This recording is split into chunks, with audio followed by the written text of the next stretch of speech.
o que te trouxe pra Indiana, cara? Por que um lugar tão diferente do que normalmente as pessoas escolhem? Eu tô numa cidade que é interior, que tem muita fazenda no entorno e é bem familiar. Então tem condomínios, tem aglomerados de casas, de apartamentos. Qualidade de vida não tem preço, né, Oliver? As coisas parecem ser mais justas e a gente começa a entender que muita coisa no Brasil é dólar. Você fala assim, nossa, eu sempre paguei em dólar e não sabia. Pros filhos, como é que foi isso? Eles se adaptaram na escola? Quanto tempo você demorou pra ver ele conversando com um amiguinho e você falar assim, caramba, não acredito que esse moleque já tá falando inglês desse jeito? 3 meses, assim, a gente já tava indo na casa do amigo, já tava falando, assim, se virando, assim, e a gente se choca. É chocante. Se alguém não tem um parente em Indiana, existe comunidade brasileira que possa abraçar as pessoas que estão chegando? Tem que se preparar, tem que fazer direitinho, né? Não dá pra vir na louca e chegar aqui, porque vai ser um choque bravo, assim, né? Indústrias, construção civil, limpeza, entrega de comida, restaurantes, esses trabalhos mais simples, eles existem aí, Felipe?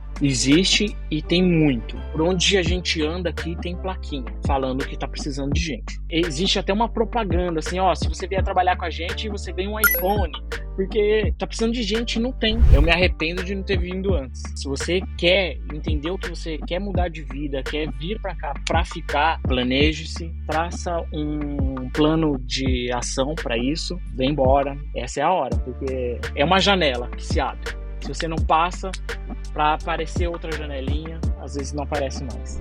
Começando então mais uma entrevista aqui no canal para conhecer a história de um imigrante que trocou o Brasil pelos Estados Unidos, hoje com o Felipe Fattarelli. Ele mora lá em Indiana, numa cidade chamada Noblesville, pertinho de Indianápolis. Ele vai contar pra gente qual que é a experiência de viver em Indiana, como é a vida nesse estado que a gente não ouve tanto falar aqui no YouTube, mas que hoje vocês vão entender se funciona ou não para brasileiros que estão querendo trocar o Brasil para viverem aqui nos Estados Unidos. Felipe, um prazer estar aqui com você, meu amigo. Obrigado por aceitar o convite. Prazer, Oliver. Prazer. Faz tempo que eu te sigo aí, que eu te acompanho. Então, estar aqui é um prazer. Que legal, bacana. Bom, eu quero começar essa nossa conversa que não é bem uma entrevista, é um bate-papo entre imigrantes, né? Te dizendo o que te trouxe para Indiana, cara? Por que um lugar tão diferente do que normalmente as pessoas escolhem? Normalmente é Flórida, Massachusetts no máximo, Califórnia, Nova York ali, mas você tá num lugar que não é tão comum assim. Então o que te trouxe para aí, rapaz? Conta um pouquinho dessa jornada. Sim, eu tô em Indiana, literalmente no meio dos Estados Unidos, né? Tenho parentes aqui, eu tenho uma cunhada que mora aqui. E um dia a gente veio de férias em 2017 para conhecer e a gente ficou impactado, né, pela vida americana, por tudo que a gente viu aqui. E em 2022 a gente resolveu dar esse passo, né, zerar a vida e recomeçar aqui na América. Então são um pouquinho mais aí de 2 anos praticamente que você tá aqui. Que mês de 2022 que você chegou? Maio, a gente chegou em maio de 2022. Já estava frio. Legal, então vocês completaram 2 anos aqui há não muito tempo. Maio é um mês frio, mas tá no finalzinho, né. A gente vai falar um pouquinho disso também. O clima aí eu sei que não é algo simples não, você vai me contar um pouco como que é a dinâmica de viver essas temperaturas baixas da região onde você tá. Beleza, mas aí você tem então uma cunhada que mora aí, foi esse primeiro contato. Muita gente acaba escolhendo começar a vida aqui nos Estados Unidos em um lugar onde já tem um apoio, né. Você sente que isso é importante? O que você diria para alguém que vai morar em Indiana, mas que, por exemplo, não conhece ninguém? Dá para começar a vida não conhecendo ninguém aí? Existe uma comunidade brasileira em Indiana? Me conta um pouco sobre isso. Sim, dá sim, mas isso inclusive foi uma coisa que eu aprendi com você. Como eu te sigo lá desde 2019, uma coisa que eu sempre via você falar, passar nos vídeos, é que quando você tem um ponto de apoio, isso facilita. Não que seja mais fácil, né, porque uma mudança desse tamanho, ela é sempre muito impactante, né, para qualquer pessoa. Claro que cada um vai lidar de uma maneira com essas mudanças, mas ter um ponto de apoio, realmente faz a diferença. Mas é óbvio que dá para vir sem conhecer ninguém, só que tem que se preparar, né, tem que se preparar porque são a mudança é grande, tem o choque cultural, tem o choque da língua, então, tem que se preparar. Então, eu me preparei, né, eu tive uma longa jornada de ler coisas, assistir vídeos, né, aprender como é vir para na hora que viesse com mais segurança. Entendi. E a sua irmã te recebeu nesse seu início de vida aqui? Como que foi esse processo? Você foi pra casa dela inicialmente? Sim, sim, no inicialmente viemos para casa dela, e então isso é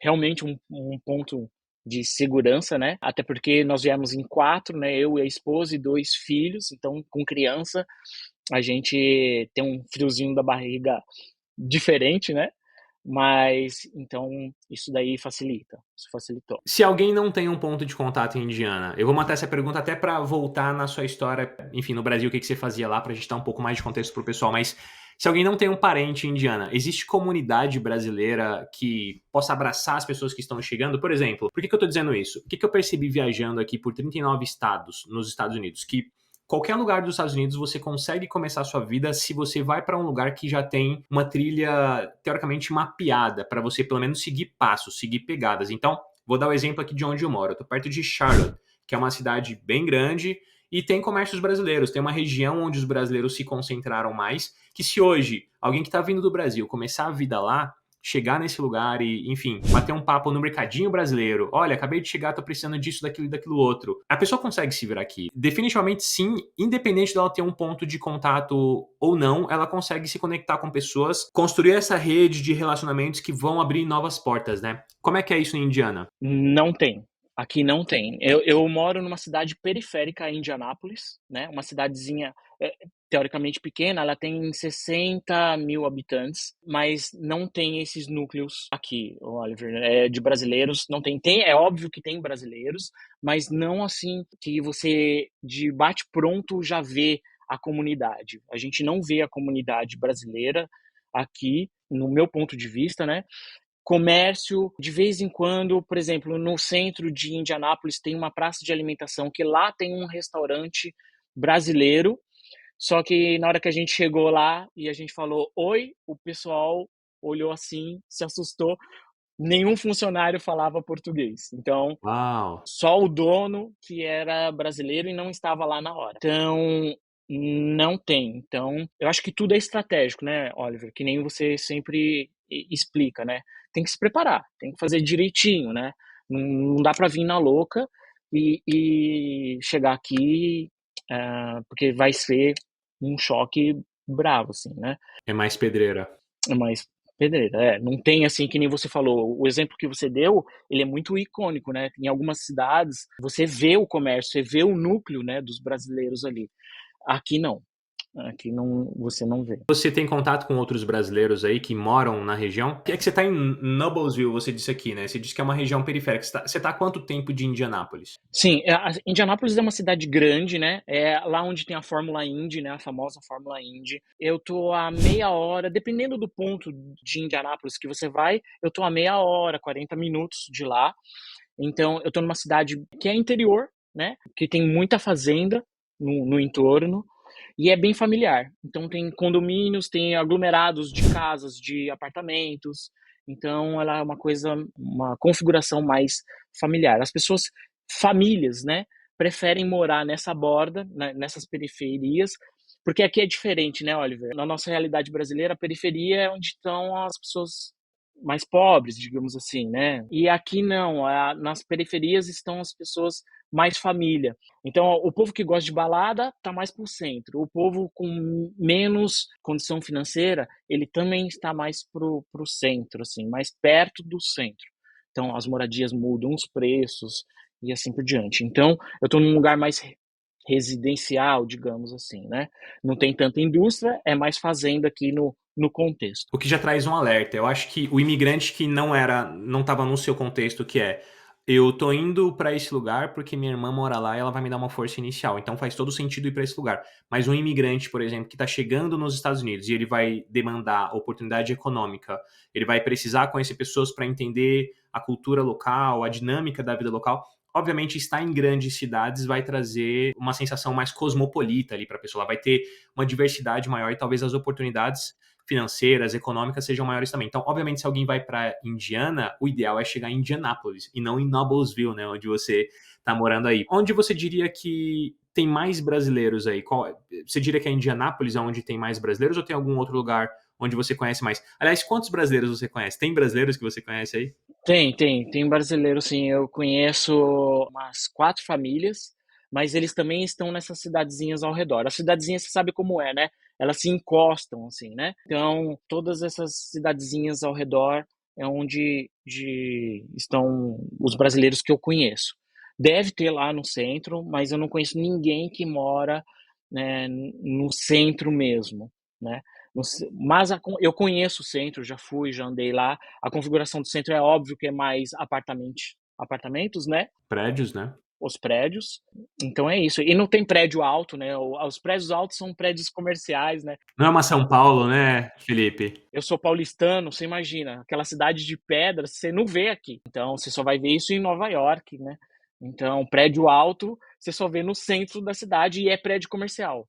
Legal. E Felipe, falando um pouco da sua motivação de vir para cá, né? Você já explicou por que que você escolheu Indiana, mas você estava lá no Brasil, o que que te deu esse estalo para você falar, cara, quero morar nos Estados Unidos, vou sair daqui. Como que era a sua vida lá? O que que você fazia, você e sua esposa? Por que que vocês vieram para cá, rapaz? Eu era professor, eu fui professor numa instituição, grande no Brasil durante muitos anos, e por reflexos, não plenamente por causa da pandemia, mas por reflexos da pandemia, eu fui demitido em 2021.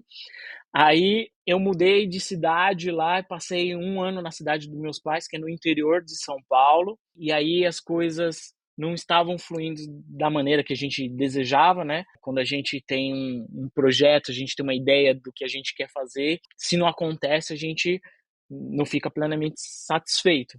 E aí tivemos essa oportunidade, essa chance, vamos ir para ver, vamos ir para conhecer. E aí a gente se preparou, foi adrenalina, né. Esse namoro já começou há muitos anos, né, lá desde 2017, quando já tinha vindo para cá para visitar, então já tinha esse namoro, eu já tinha lido muita coisa, tinha visto muitos vídeos, né. E aí eu trabalhava lá, fiquei sem trabalho, trabalhando por conta, autônomo. Aí eu comecei a atuar trabalhando com consultoria, mas é óbvio que você precisa trabalhar, né, ter um volume grande de trabalho para ter a mesma renda.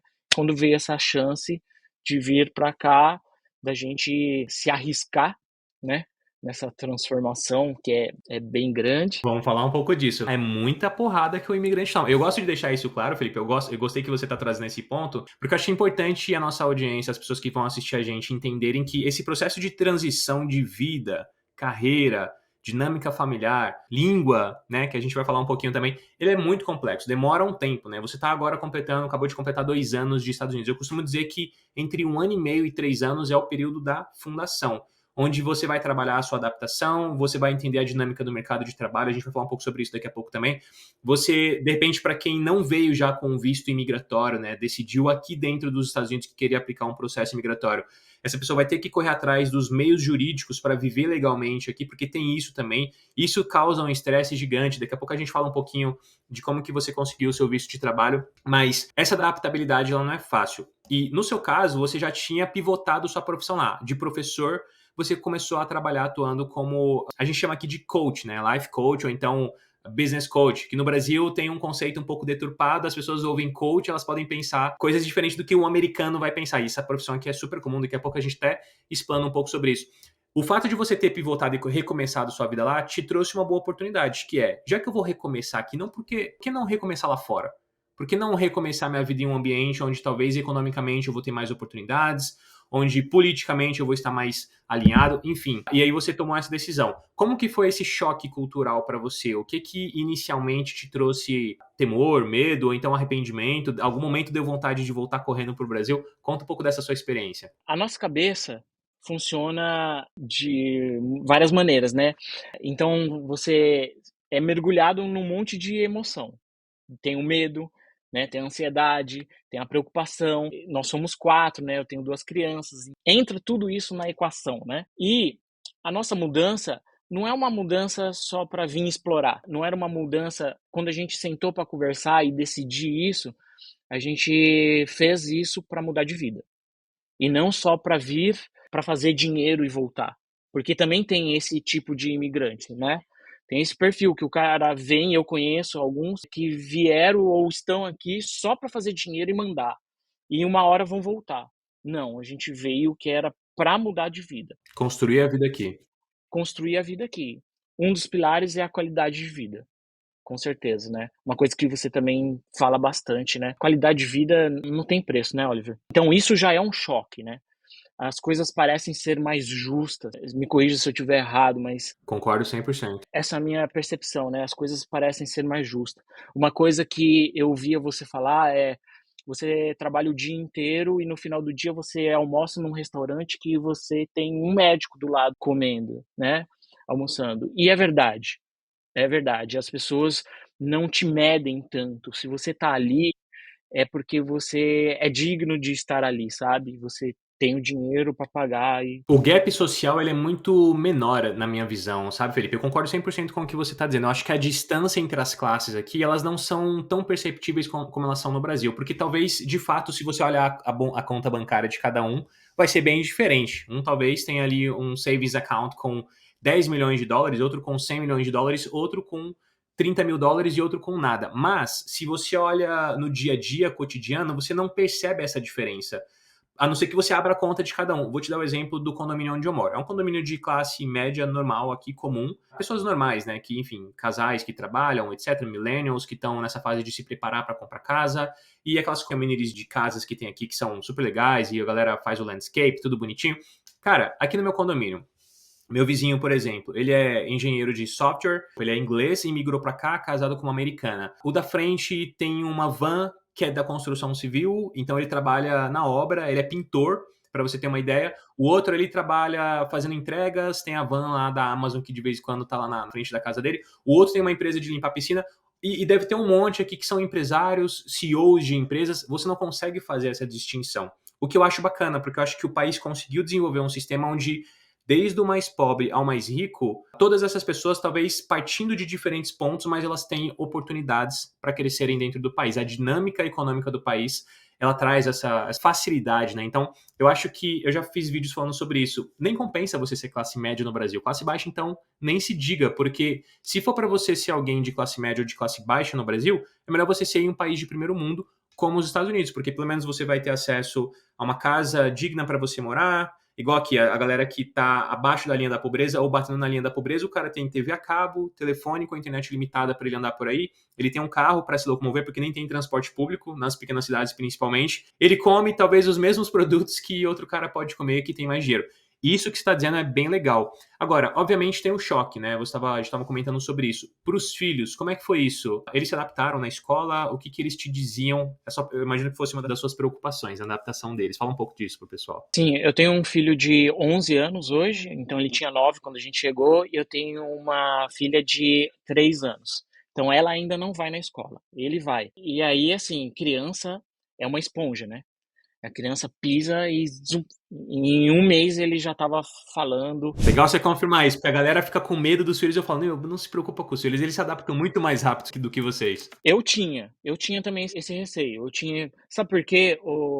Todo pai tem, né? A gente é muito impactado e influenciado pelo cinema americano. Então, a gente vê as séries e vê os filmes e é aquela coisa de escola que tem a zoeira, que briga, que bate nas Bullying, né? que é o bullying. É. Então, a gente vê isso, a gente acha que, putz, vai acontecer com a gente. Mas não é bem assim, é mais justo, assim, as pessoas estão sendo olhadas, assim, a escola está sendo cuidada, os professores eles estão de olho nisso para fazer esse controle.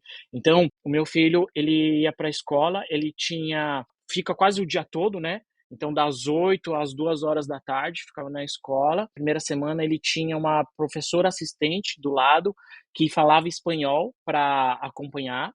Olha que legal. Eles permitiram que ele usasse o Google Translator para algumas coisas que ele pudesse ter dificuldade de falar. Ele usou isso por 2 semanas. Aí depois ele já começou a se virar e ele vai fazendo um acompanhamento. Então, o acompanhamento é diário, depois vira semanal, depois vira quinzenal, depois mensal, aí depois bimestral, aí chega uma hora que eles dão um certificadinho falando que ele já é fluente. Tá inserido ali na cultura mesmo pra poder se virar sozinho. E quanto tempo ele demorou pra se comunicar normalmente? Quanto tempo você demorou pra ver ele conversando com um amiguinho e você falar assim: "Caramba, não acredito que esse moleque já tá falando inglês desse jeito"? Foi 3 meses, assim, a gente já estava indo na casa do amigo. Então já estava falando, assim, se virando, assim, e a gente se choca. É chocante. Você já deve estar se chocando com a sua filha. Do nada, já nem vai na escola. A minha não foi na escola ainda e ela tem 2 anos e meio, né, então qual que é nosso plano? Cara, fomentar o português na cabeça dela pra ela não esquecer, porque o que eu percebi aqui, os filhos de imigrantes, quando eles estão ficando adolescentes, lá em Massachusetts eu vi muito isso, eles têm uma personalidade dúbia, em português eles são um, em inglês eles são outros. A gente tá tentando não deixar isso acontecer com a nossa filha, com a Liv. A gente quer que ela seja super fluente em português, que ela converse com a família quando for no Brasil normalmente, sem precisar fazer aquele shift de reconstrução de frases e, enfim. E em inglês é a mesma coisa. Então, inicialmente, nessa primeira infância, a gente tá, cara, socando o português, ensinando poucos conceitos de inglês, porque agora a gente começou a perceber a necessidade que ela tá tendo de falar inglês. Porque a gente vai num parquinho, por exemplo, ela quer brincar com as outras crianças, quer se comunicar e ela dá o inglês dela lá, tentando se virar, mas a gente tem plena consciência de que o dia que a gente inserir ela numa realidade entre crianças americanas, é vapt-vupt, é do dia pra noite. Teve alguma vez que o seu filho te disse, pai, eu quero ir embora, não tô feliz, não tá legal pra mim? Você passou por isso, cara? Não tivemos isso. Você falou, né, sobre vir. Uma coisa que, assim, eu me arrependo de não ter vindo antes. Muita gente tem esse arrependimento mesmo. Que muitas das coisas que eu falo, você já viveu, você sabe como é que é. Tem momentos que a saudades pega mais, né? A gente sente, né, a falta.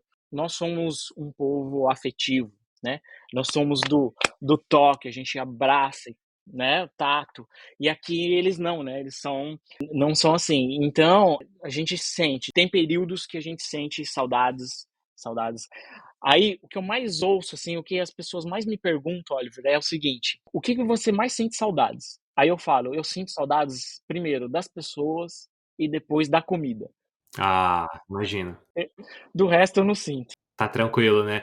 No meu caso é da família, porque aqui eu consigo comprar comida brasileira. Aí onde você tá, então quer dizer que você não consegue comprar uma picanha do corte brasileiro, cara? Conseguimos. Aqui tem um supermercado que chama Saraga, que é um supermercado internacional, é International Market. Lá tem comida do mundo todo. Então, quando você vai lá, é um recorte do mundo, porque você vê imigrante da Europa, você vê da Ásia, da África, a gente, Brasil, os latinos. Então a gente consegue encontrar farofa, farinha de mandioca, arroz, tio João. Caramba, então isso pode ser um indicador que existe uma comunidade brasileira aí que talvez você não explorou, mas ela tá escondida em algum lugar. Fica até de lição pra quem se interessar por Indiana, pesquisar melhor. Como eu te falei, Oliver, a gente não vê a comunidade junta, mas eu conheço espalhado assim. Aqui em Indianápolis tem algumas multinacionais do agrobusiness e da farmácia, que é a Lilly, o laboratório grande, que tem bastante brasileiros que trabalham ali nessas empresas. Eu não conheço, óbvio, todos. Então, o que a gente não vê aqui é o aglomerado, é a comunidade junto. Isso a gente não vê. Não vai ter uma comunidade de apartamentos que tem um monte de brasileiro morando, por exemplo, como acontece em Massachusetts e tal. Legal, é um bom indicador aí pra quem estiver pensando sobre o estado onde você mora. Felipe, clima. Como é que é o clima aí em Indiana, cara? Eu sei que o bicho pega aí, né, rapaz? Você colocaria como um ponto negativo? Qual que é a sua visão sobre o clima aí? Pega, a gente, como brasileiro dos trópicos, a gente se choca com o frio, óbvio, né? Aqui no Natal a gente pegou -20 nesse último Natal, então eu andei sobre um lago congelado, então é -20. Já peguei também. -20, chocante assim. Então a gente pensa em algum momento descer, né, o país e ir para uma região que não tenha neve, porque você fica muito dentro de casa nesse período. Então o frio começa em outubro, quando começa o outono. Então ele vai outubro, novembro, dezembro, janeiro, fevereiro, março, frio. Então são 6 meses de frio, não 6 meses de neve, mas são 6 meses de frio. Quantas vezes neva no inverno, em média, que você diria? Umas 10 vezes, 15 vezes? Sim, foi isso que nevou, que cai, né, aquela neve que fica assim, um palmo de neve fofa assim, mas eu nunca peguei um período que bloqueia, assim, os acessos, porque a gente recebe muito aviso, né, celular da prefeitura, do bombeiro, não saia de casa, essas coisas. De escutar os amigos falarem, já teve aqui, mas nesses 2 anos que eu estou aqui, eu nunca peguei isso daí. E nem tornado, né, Oliver? É uma das coisas que as pessoas têm. Ai, meu Deus, vou para os Estados Unidos e tem tornado? Já vi por onde ele passou, já vi o rastro dele, mas aqui onde eu tô, já recebemos aviso para ficar de olho no tornado, mas ele não passou e nunca vimos isso. Mas é tudo seguro. O legal é o preparo tecnológico, né, Felipe? Porque você falou dos alerts que você recebe no celular. Cara, é incrível. Vai dar temperatura abaixo de tal, os caras estão lá te avisando. Vai passar um tornado, vai ter uma ventania forte, eles estão lá te avisando. Aqui até tem aquele Amber Alert, quando uma criança, por exemplo, é sequestrada, cara, eles deixam o lugar inteiro mobilizado para encontrar, olha, carro XYZ dessa cor, placa tal, sequestro de criança. Aí você pode avisar a polícia se você vê. Acontece muito de pais separados, o pai pega a criança e quer ir embora, e a mãe vai lá, liga, e eles ligam o Amber Alert. E aí avisa o pessoal, esse ano eu devo ter recebido, sei lá, acho que umas 3 vezes aqui na região onde eu tô. Mas é legal esse aparato tecnológico para te proteger de potenciais catástrofes, por exemplo, isso é muito legal, né? Tem isso sim. Então a gente recebe o aviso no celular. Hoje deu um aviso de dia quente, que está muito quente. Então, quando está muito quente, por exemplo, 25, 30 graus, nosso, para eles aqui é muito. Então, a gente já recebeu cuidado com o tempo quente, né? Então, tem isso. E em alguns quilômetros, a gente tem uns postes bem altos com uma sirene, e que são sirenes de sinistro, né? Então, se acontece alguma coisa diferente de tornado, chuva forte, alguma coisa assim que ponha em risco a população, eles tocam a sirene. Então, toda sexta-feira, às 11 horas da manhã, tem 1 minuto de teste. Então a gente escuta, sabe, aquela bem alta, e é longe, ela tá longe daqui. Ela tem espalhada em todas as cidades do entorno, ela tem esse perímetro de cobertura para que todo mundo ouça, além dos avisos no celular. Então o cara recebe o aviso aqui e mesmo sem o aviso aqui vai tocar sirene. Se tocar sirene, o cara já fica alerta para saber o que está acontecendo e tomar providência. Todas as casas têm um abrigo, que é embaixo, geralmente é embaixo da escada. O basement? Isso, no basement. Ah, é? Legal. Ou no basement, ou embaixo de escada. Sabe aquele espacinho embaixo das escadas? Então, Sei. Um closetzinho que tem embaixo da escada, sei. isso. Então, se acontecer que tá passando um tornado, todo mundo tem que ir ali para dentro, ficar ali até o corpo de bombeiros avisar que já passou, pode sair. É incrível, é demais. Como que é a diversidade aí? Você encontra imigrantes de quais lugares? De onde você vê imigrantes vivendo aí? Eu sei que você já está fazendo um curso de inglês em uma... É uma igreja, você disse?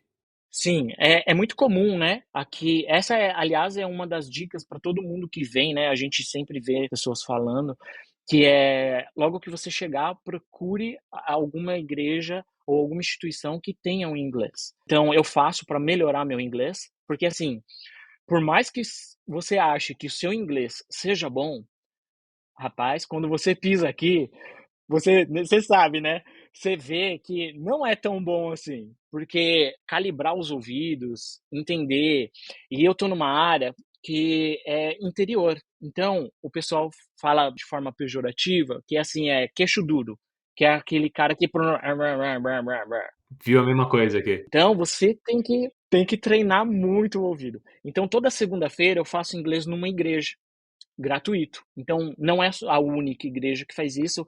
E nos Estados Unidos todo tem, eu sei que tem isso daí. Algumas igrejas dão aula de inglês. E lá eu vejo gente do mundo todo. Pessoas que estão aqui há 10, 20 anos e estão lá no inglês. Quem são os predominantes que você vê? Os mexicanos. Sempre, em todos os lugares dos Estados Unidos, o predominante vai ser o mexicano. Olha, você sabe que isso foi uma coisa que foi um choque. Mesmo já estando aqui a passeio, você sabe que quando a gente está a passeio é uma coisa. Quando você vem para morar, é outra coisa. Isso daí foi um ponto chocante, assim, ó. Existe Estados Unidos latino enorme. Aqui existe um Estados Unidos espanhol enorme, enorme, assim, que as pessoas vêm sem saber nada do inglês e estão aqui vivendo, trabalhando, tendo a vida normal e não fala nada de inglês. E em espanhol, vive tudo isso em espanhol, né. Isso, é. Então, o que eu me choquei, dá pra vir sem falar inglês? Dá.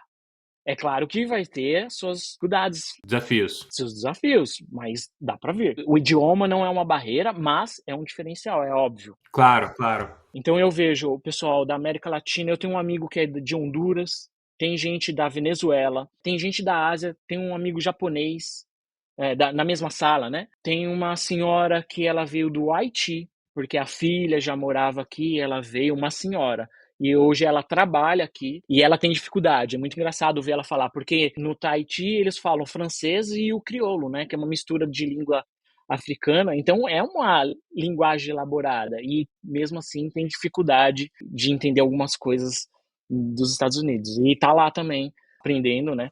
Para melhorar. Legal, legal.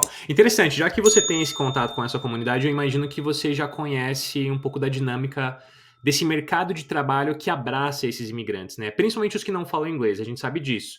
O camarada chegou sem inglês aqui, o que vai sobrar para ele fazer são trabalhos onde ele use força braçal, porque ele não precisa se comunicar tanto, fica mais simples para ele fazer dinheiro monetizar. Então eu queria que você explicasse um pouco para a galera sobre o perfil do imigrante que mora aí, né? Eu sei que assim, nos Estados Unidos inteiro você vai encontrar pessoas que imigraram para cá com vistos de trabalho, talvez transferências de empresas, ou então casaram com americanos e aí são inseridos no mercado de trabalho formal, aquele que você aplica para uma empresa que vai te contratar, te pagar um salário. Ninguém tem dúvida, principalmente considerando que os dados econômicos mostram que os Estados Unidos está em pleno emprego há bastante tempo, se recuperou tremendamente depois desse episódio que a gente teve em 2020, de pandemia, etc e tal.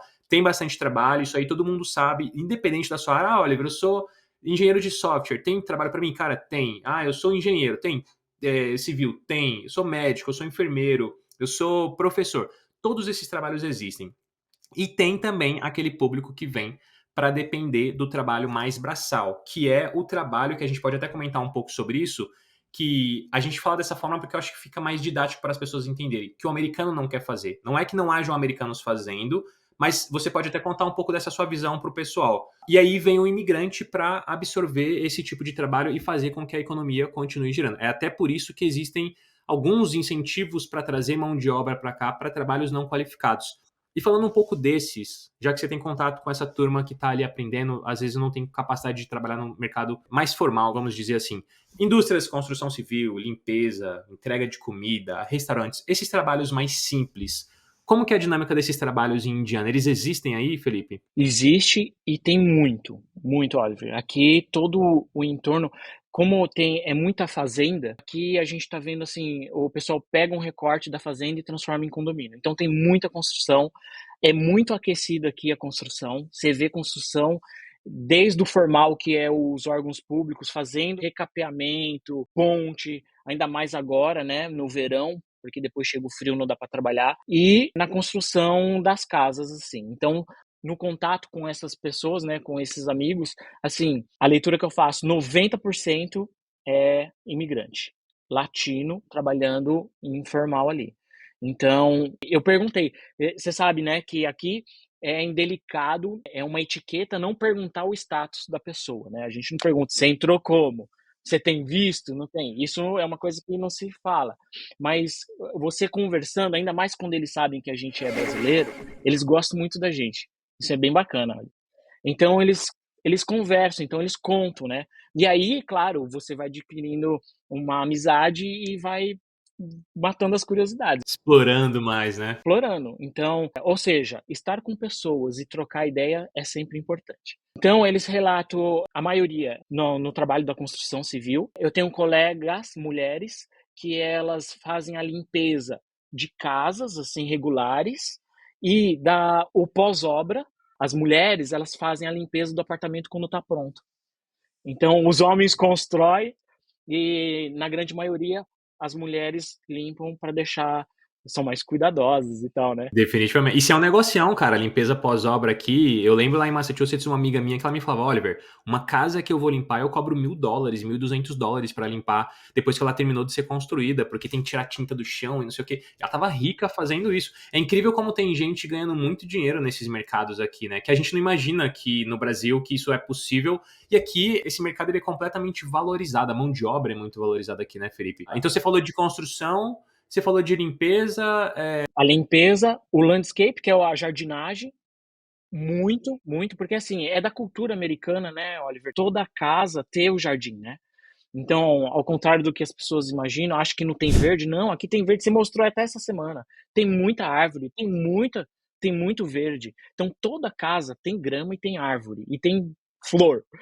Então, tem esse serviço, porque nem todo mundo quer fazer ou pode fazer, então sobra, entre aspas, isso daí que eu vejo, as pessoas fazendo. Em restaurante, Oliver, também, eu tenho, 2 amigos, eu tenho um colega que ele é do México e trabalha na cozinha, ele já é sous-chefe, e eu tenho um outro que ele é garçom. Eles trabalham, é pauleira. estão vivendo, fazendo a vida assim. Pauleira, pesado, né? Eu queria até que, se você souber, não sei se você tem essa informação, falasse um pouco de quanto que essa galera ganha. Mas eu acho curioso, Felipe, porque nos Estados Unidos parece assim que no país inteiro se repetem os mesmos padrões, né? Então, o que você está falando, cara, é a realidade daqui de onde eu moro, é a realidade da Flórida, que eu já morei um pouco, é a realidade de Massachusetts, é a realidade de todos os estados por onde eu passei, principalmente considerando que o trabalho é pesado, não é fácil, é cansativo, não tem tanta gente assim disponível para fazer, e aí esse trabalho vai escoar para quem? Para imigrante. E aí entra inclusive os indocumentados, ou então as pessoas que estão legalmente no país, mas precisam trabalhar para fazer renda. A gente sabe que, obviamente, né, existem as regras, a gente nunca incentiva ninguém a fazer nada que não se possa fazer, mas a realidade é que a galera vem para cá e precisa sobreviver, né, cara? E aí a economia absorve essa mão de obra. O governo, eu acho que eles meio que, assim, já entenderam que não dá para mexer nesse vespeiro, deixa ali, eu vou fingir que eles não fazem, eles vão fingir que não fazem também, e tá tudo certo. E, inclusive, você vê muita gente aqui, estudante, né, nesses trabalhos de restaurante, enfim.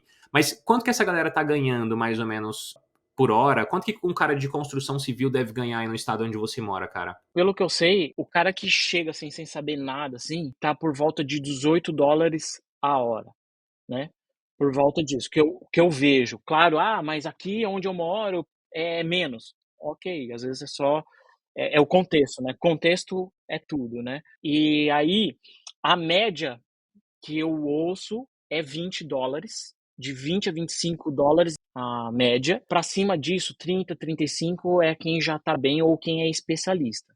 Então, eles falam que por exemplo, o americano que trabalha na obra e, se ele é especialista, ele vai lá para resolver algo específico, ele está na faixa de 35 a hora. Até o brasileiro mesmo. Por exemplo, eu tenho amigos que trabalham na construção, que ele é o cara que coloca o piso, né?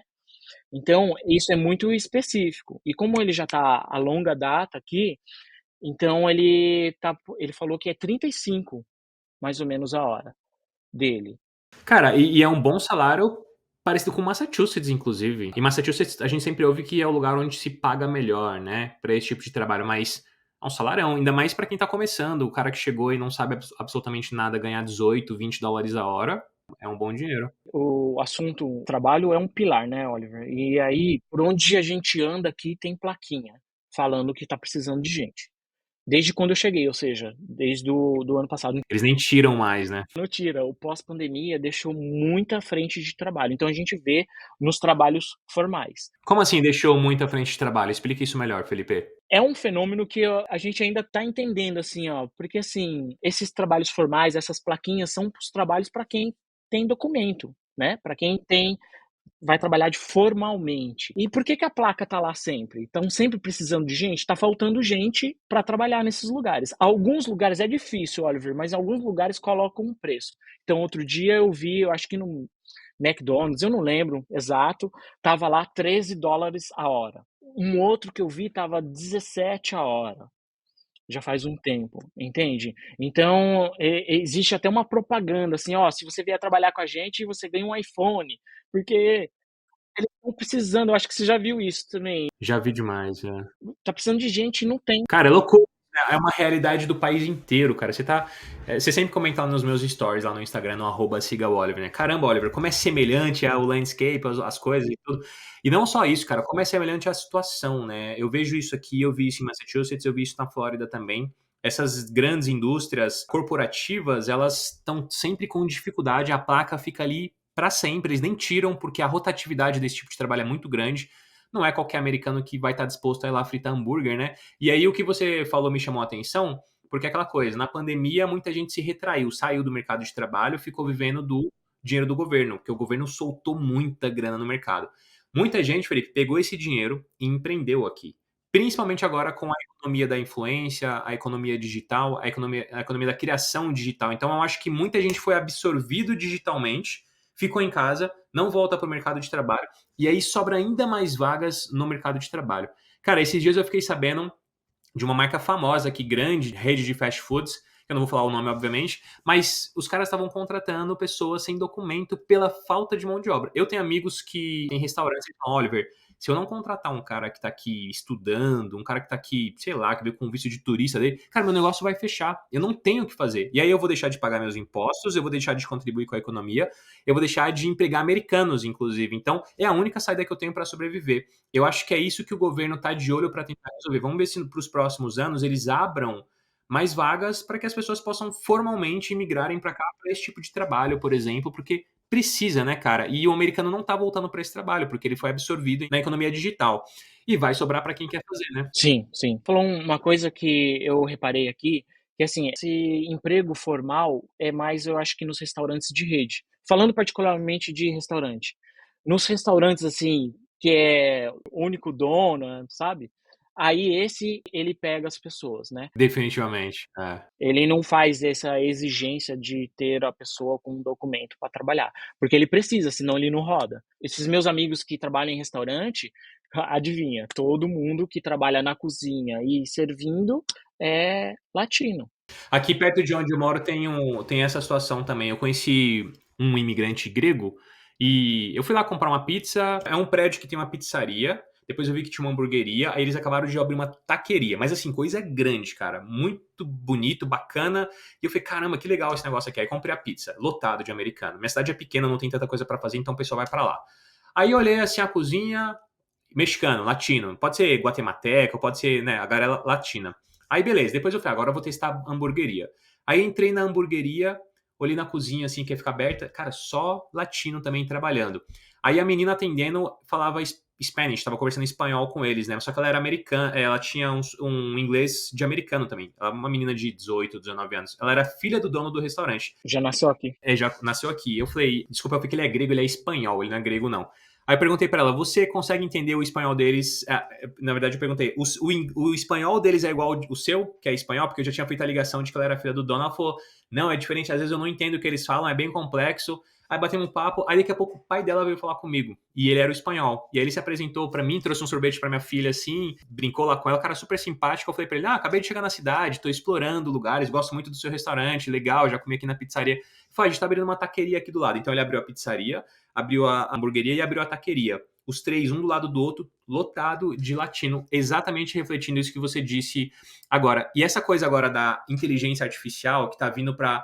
As pessoas achavam que a inteligência artificial ia matar os empregos blue collar, né? Que eles falam que é o blue collar jobs, acho que é assim que eles falam. Que são os empregos secundários, que usam as mãos e tal, não usa tanto o cérebro. Não, cara, tá matando o white collar jobs, que é o trabalho que usa intelecto. Então, o que eu prevejo para o futuro? Um cara que é especialista em colocar um piso, um cara que é especialista em montar um móvel, instalar um gabinete, esse cara vai se dar bem na América, porque a hora tá crescendo, o valor tá. Você tá falando que os caras estão pagando 18, 20 dólares para começar em Indiana, cara. O que para mim, assim, incrível, porque em Massachusetts meus amigos estão falando que a galera continua pagando 15 dólares. Porque dependem muitas vezes lá do brasileiro que já quer explorar o que tá chegando, enfim, aquela história toda. Agora, vamos falar de custo de vida, porque é isso que eu acho que vai mostrar a diferença. Já vi quanto que os caras ganham, já vi que tem trabalho, mas e o custo de vida? Quanto é que se paga para viver em um apartamento de 2 quartos, por exemplo, aí em Indianápolis, por exemplo, ou na região periférica? Então, ó, o que eu vejo de apartamento ou de casinha, né? Porque é muito comum as casinhas, os ranchos, né? Que são a casinha térrea, assim, 2, 3 quartos, assim, a partir de US$ 1.400, que eu tenho visto aqui na minha região. Então, ou seja, mas a casa é um pouquinho mais velha, nessa faixa, simples. Para quem está no centro, mais perto de algum núcleo de comércio, né, perto de algum mallzinho de shopping ou no centro da cidade, é 1.800, 2 quartos? 2 quartos.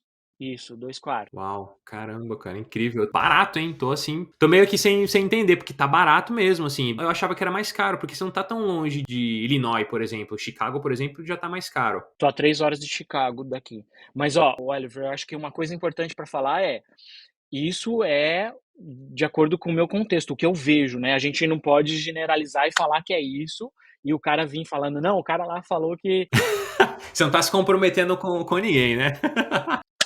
é 1.300". Não, não, né, isso acontece, né. Então é óbvio que onde eu estou inserido e o que eu vejo e converso, eu estou vendo isso. É claro que em outras regiões vai mudar o preço, né, vai subir, então é de acordo com o contexto onde a pessoa está inserida. Não, mas essa é a ideia, é você trazer a sua visão, a sua perspectiva, isso é o que você tá vendo. Aliás, quanto que você gasta pra uma família de 4 pessoas? É 4 pessoas, né, sua família? Sua configuração familiar? Sim, 4 pessoas. 4 pessoas. Quanto que vocês gastam com o mercado por mês, mais ou menos, tem uma ideia? 500, um pouco mais, né, um pouco mais, porque aqui tem o Costco, que a gente chama carinhosamente de Costco. Ah, o Costco. Nós somos apaixonados aqui pelo Costco, que é o atacadão, digamos, um macro da vida, né, no Brasil, que a gente consegue comprar bastante coisa. Isso é uma coisa que choca a gente, né, Oliver, quando a gente vem para cá, o poder, né, de compra que a moeda tem, né, os preços, e a gente começa a entender que muita coisa no Brasil é dólar. Você fala assim: "Nossa, eu sempre paguei em dólar e não sabia". Tô pagando em dólar convertido pra real e não sabia. É isso mesmo. É, o preço do shampoo lá que minha esposa comprava no Brasil é o mesmo preço do shampoo aqui, né, então tem umas coisas doidas. Então, mas a gente faz compra em você vai se adaptando e você vai conhecendo onde é bom para comprar salada, né, frutas, onde é bom para comprar carne, e assim a gente vai fazendo. Mas a gente Você acha então que entre 500 e 600 dólares vocês fazem a compra do mês aí? sim, um pouco mais dependendo da época, né, nós somos em 4, né, então minha filha, ainda demanda o mamar, né, o leite, né, então Uhum. Que é mais caro, né? é mais caro, então se você vai comprar uma roupa, alguma coisa assim, fralda, né, também você sabe como é. Não, eu sei bem como é. A fralda dá um chutinho nessa conta para cima. Então, às vezes, quando você um mês pode passar um pouquinho, mas é porque você comprou coisas que vai durar, né. Então, você comprou uma quantidade legal de carne, uma quantidade legal de fralda, então pesa num mês, mas vai sendo diluído. Dá pra tirar essa média mais ou menos. E de conta de luz, água, você não paga condomínio, tá incluso no aluguel, eu imagino, né? Mas você paga internet, luz, água, por exemplo, você gasta o quê mais ou menos por mês? A internet aqui na região é $100, 99 e pouquinho. As contas, né, do Citizen, né, luz, água e tal, por volta de $60. O celular também depende se a pessoa tem conta familiar ou não, né, depende do plano e tal. $20 meu e da minha esposa, $40. Tudo isso entra na ponta do lápis, né. Ainda eu tenho sorte que eu tenho uma esposa que é planejadora financeira, então É com ela o negócio, então. ela tem tudo na ponta do lápis. Pô, que legal, cara. A gente demora um pouquinho, né, para parar de fazer o cálculo entre dólar, a gente demora um pouquinho. É, porque você tá vivendo aqui é dólar, não tem jeito, né? Você vai ter que fazer essa mudança na sua mente. É. Sim, e aí realmente tem um momento que você faz a passagem, assim, você liga, você entende que é o dinheiro, o valor do dinheiro e não mais convertendo, sabe. Você diria que a sua vida aí custa entre uns 4 e 5 mil dólares por mês? Não, não, menos, Menos que isso? Incrível. menos. 4.000 aqui, 4, 5.000 é gente que tem casão, que tá vivendo bem. Caramba, cara, que legal. Principalmente se ele está pagando 4.000, vamos supor que 2.000 seja de mortgage ou de financiamento ou de aluguel, né, com 1.000 ele paga as coisas da casa, sobra uns quinhentinhos ali para as férias, para depositar ali. Bacana, bacana. Mesmo se você colocar imposto de salário e tal, imagina lá, sua esposa ela é engenheira de produção, né, você disse. Aliás, a gente já conta como que vocês, aplicaram o processo de visto de vocês e tal. Mas vamos lá, vamos pensar um salário base aí de $80.000 que ela consiga, 70, $80.000, eu acho que é daí para mais, porque ela é especialista. Então eu imagino que com experiência, vocês têm 2 anos só, mas daqui a um tempo vocês estão adaptados ao mercado de trabalho, ela vai fazer 120 para lá, dependendo da posição onde ela estiver atuando. Mas o salário que você também pode ter com o teu trabalho, cara, dá pra viver muito bem e sobrar um bom dinheiro. Primeiro, você sobe seu padrão de vida, então você falou que $5.000, por exemplo, tá vivendo quem talvez tá num apartamento, numa casa de 4 quartos, com garagem, com backyard, tudo que você precisa pra falar, cara, sonho americano, cerquinha branca e tudo mais. 2 carros financiados ali, legalzinho e tal.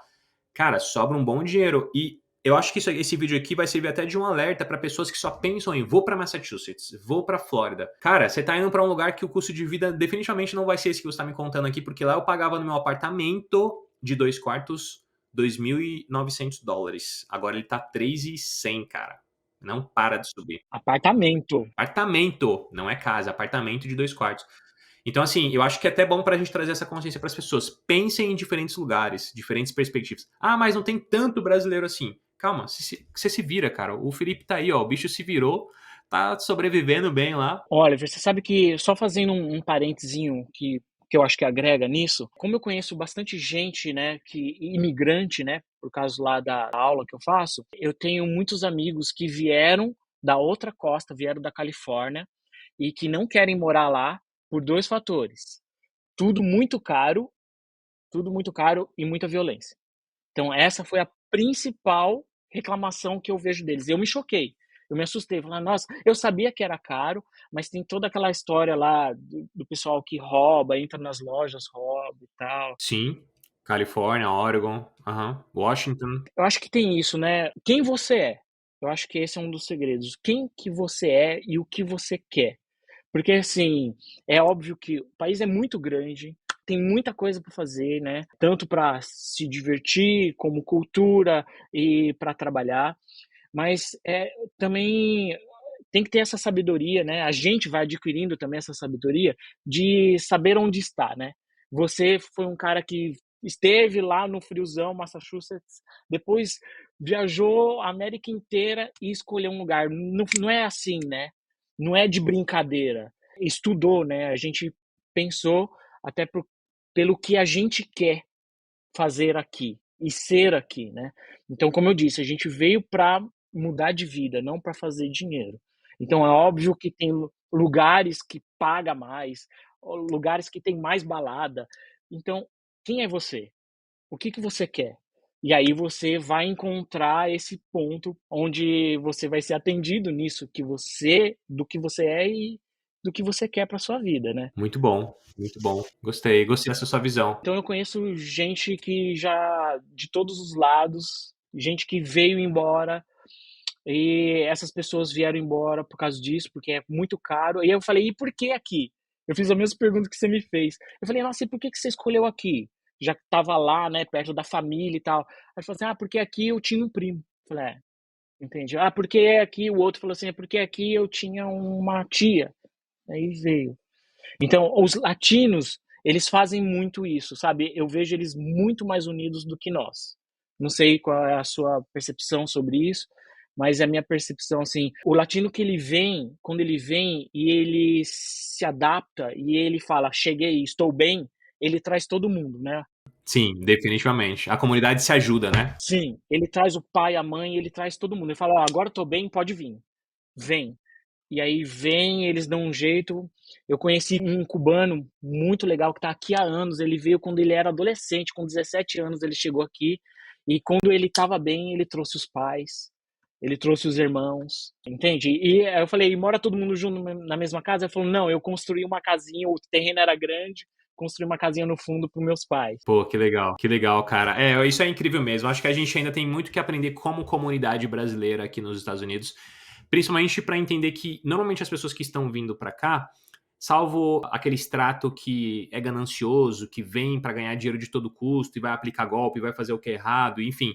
Não é desse que eu tô falando. Eu tô falando daquele que busca uma melhor qualidade de vida, que tá buscando mais segurança, que tá buscando os vai e vens da política, os problemas sociais que a gente enfrenta no Brasil, quer uma vida melhor para sua família e quer contribuir com o país, que é o seu caso, né? Vocês, por exemplo, foram aprovados para um visto de trabalho onde os Estados Unidos considerou vocês como profissionais de interesse nacional, ou seja, vocês vão contribuir para esse lugar aqui. E a gente tem muito que aprender, que é, cara, se a gente conseguisse fazer com que esse público que quer vir para cá construir o processo de chegar no Green Card, que foi o que você fez, né? Em 2 anos, pô, tá com o seu visto aprovado. Se a gente conseguir construir essa mentalidade nessa geração de imigrantes, o que a gente vai ver no futuro são brasileiros que vieram para somar e vão participar da reconstrução desse país aqui como uma grande nação. É uma grande nação, é a primeira nação do mundo ainda. Tá cheio de problemas, né? Costa Oeste, como você falou, tá cheio de problemas.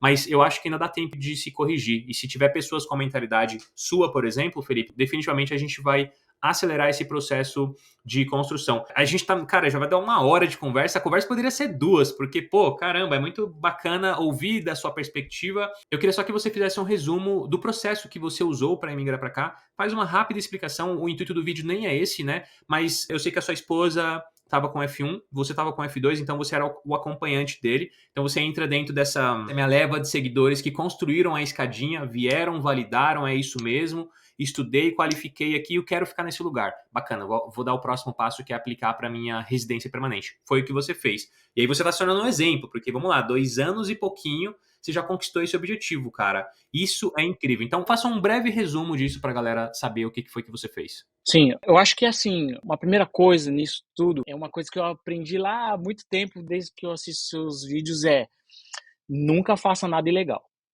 Não venha, se você quer entender o que você quer mudar de vida, quer vir para cá para ficar, não faça nada, então, Não deixa o status perder, cara. Isso é muito importante você falar. Legal. porque isso é um pilar, certo? É um pilar. É claro que pessoas que estão em outra chave, que vêm para sobreviver, para fazer dinheiro e entram de qualquer jeito, atravessando, etc.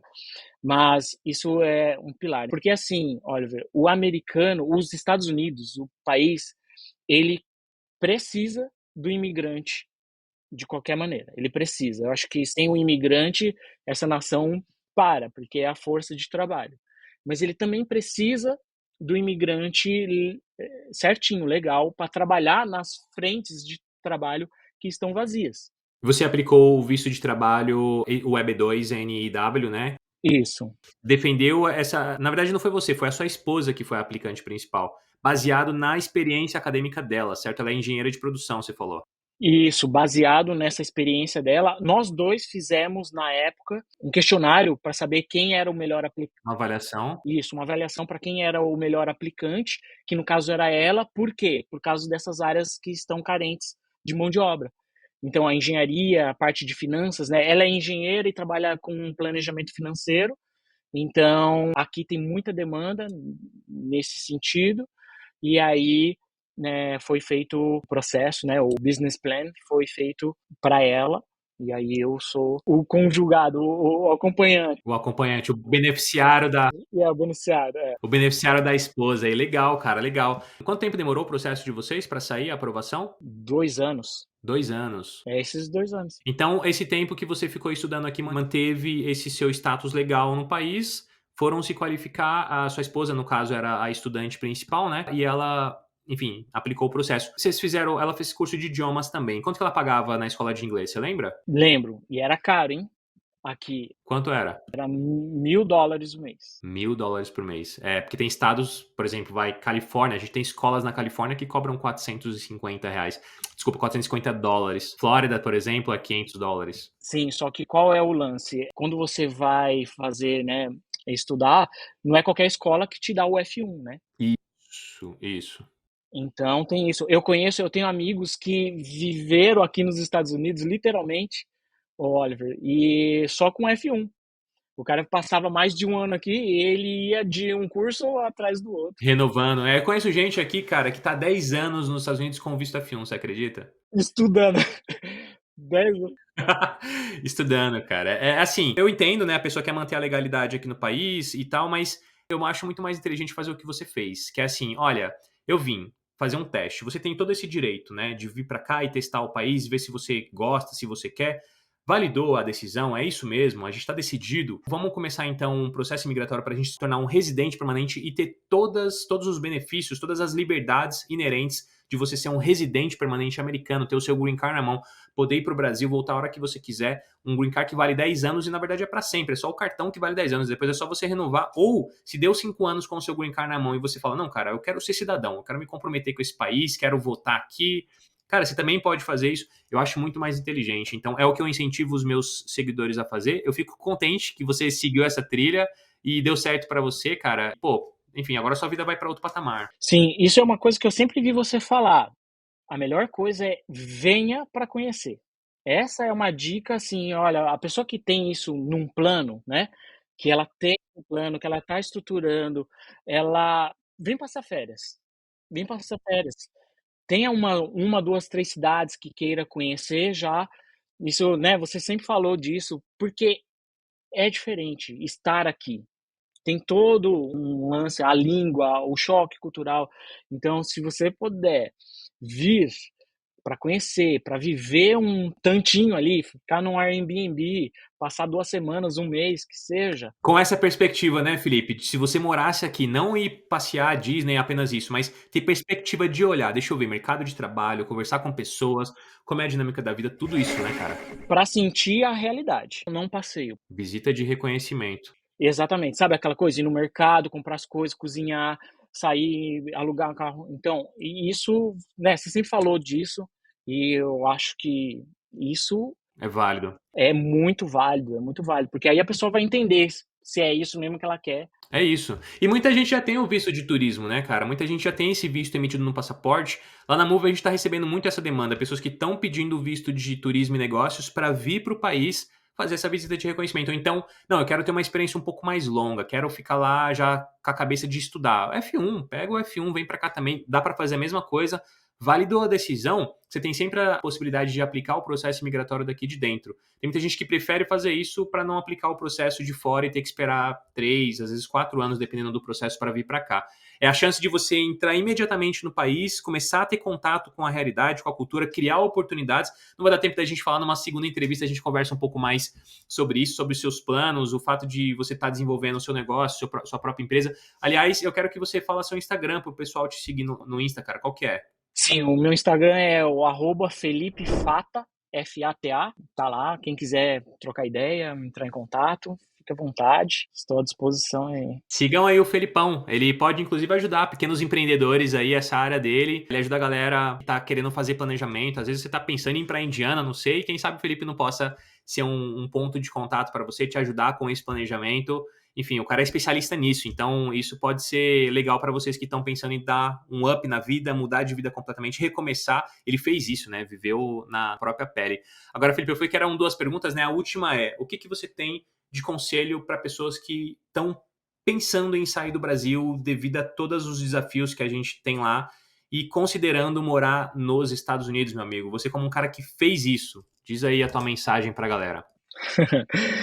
Venha, porque uma das coisas que eu me arrependo é de não ter vindo antes, né. Claro, não venha de qualquer maneira, planeje-se, coloque um objetivo e traça um plano de ação para isso, e se você entende que aí não está fazendo mais sentido, vem embora. Não precisa ser aqui, né, pode ser no tem os Estados Unidos inteiro, tem o Canadá que também dizem que é muito bom com imigrantes, né, só que tem o frio. Então tem que avaliar tudo isso, né? Todos esses pilares, o clima, né? A economia, a língua. Então planeje-se e venha. Meu pai falava uma coisa que é muito importante, que isso sempre reverberou na minha cabeça, que é a seguinte: põe uma mochila nas costas e vai embora. Porque se der pau, você tem para onde voltar. Se der problema em alguma coisa, você tem para onde voltar. Porque depois que você fica adulto, tem família, é um pouco mais difícil de querer fazer isso. Mas, nesse momento de decisão, a gente se agarra em alguma coisa, se agarra nisso, fala assim: essa é a hora, porque é uma janela que se abre. Se você não passa para aparecer outra janelinha, às vezes não aparece mais.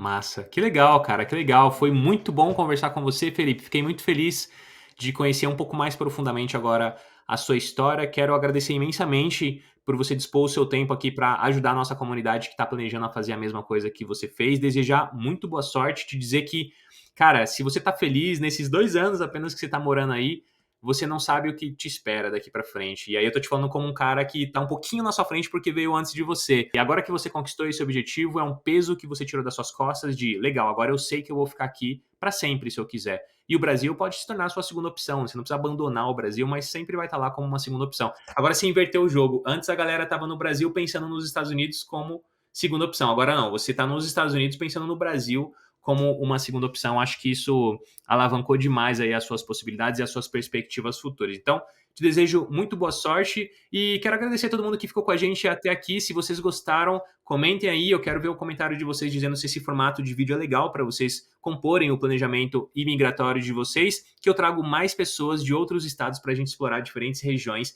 e mapear esse lugar inteiro, porque no final do dia eu quero ver os meus amigos seguidores aí conquistando esse objetivo como você conquistou. Então, obrigado mesmo. Tamo junto, Felipe. E é isso. Valeu, pessoal. Um abraço para todos vocês aí. Até mais. Obrigado, muito obrigado.